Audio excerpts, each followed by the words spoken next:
以以前最高檔就應該係夜總會，再落就係舞廳。咁歌廳咧？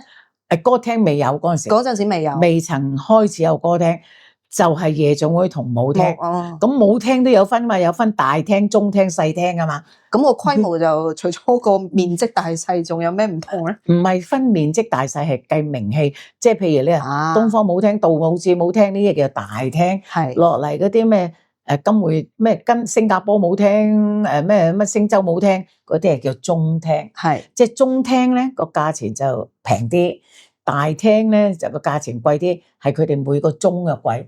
但係我到而家我都唔明佢點計鐘啊！佢話大廳就6蚊個鐘，中廳咧就4蚊個鐘，細廳就2個幾個鐘。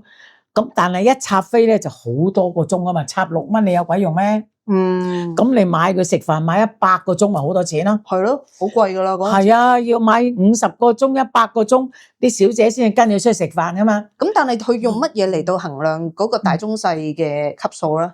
即係用唱歌嘅人啦，用佢唔係小姐嘅質素，因為最主要係小姐嘛。即係總之嗰啲小姐可以令到個客買好多個鐘咧，係啦，就成間嘢就所以叫做舞。你可以佢每一年有一個叫做周年紀念咧，就要選舞國皇后啦。